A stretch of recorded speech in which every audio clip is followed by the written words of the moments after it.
Podcast livre La charmante librairie des jours heureux, le tome 1 de Jenny Cole. Présentation du roman. Le titre en VO du roman est The Little Shop of Happy Ever After. Il a été publié en France en 2020 aux éditions Prisma. Il fait 376 pages. Je lui ai mis la note de 9,5 sur 10 et le conseille aux personnes adorant les livres. 4e de couverture.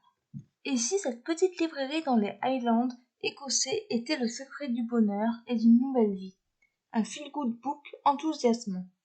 Nina est fière de travailler à la bibliothèque de Birmingham, mais elle se rend compte qu'au lieu de vivre au milieu des livres qu'elle adore, elle passe surtout son temps dans l'arrière-salle à faire de l'informatique.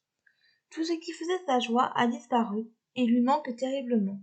Le contact avec les gens, papoter avec les habitués, s'assurer que chaque lecteur va trouver le livre qui lui convient. C'est alors qu'elle répond à un projet un peu fou.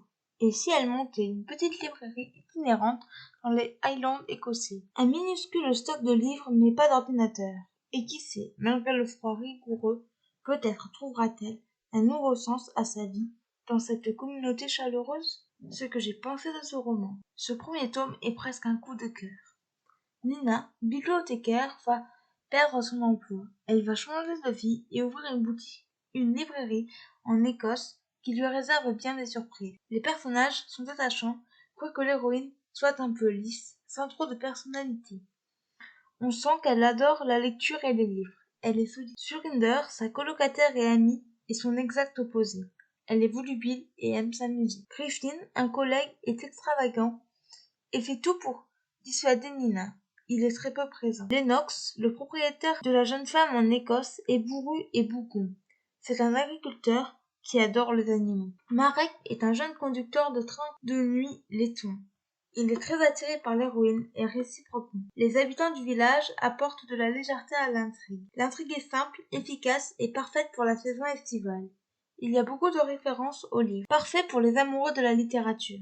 Les chapitres ne sont pas trop longs, ce qui apporte du dynamisme au récit. L'écriture est tout aussi simple et efficace.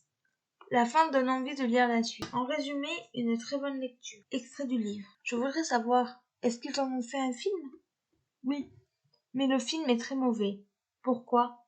Ce n'est pas vraiment de la faute du livre. Mais tu sais, quand tu regardes un film, tu as l'impression de pouvoir voir ce qui se passe, non? Le petit acquiesça. Eh bien, c'est une chose. Mais quand on lit un livre, on a l'impression d'être dans l'histoire. Comme dans un jeu vidéo? Non, pas comme dans un jeu vidéo. Les jeux vidéo, c'est marrant. Mais on ne fait toujours que regarder des images et appuyer sur des boutons.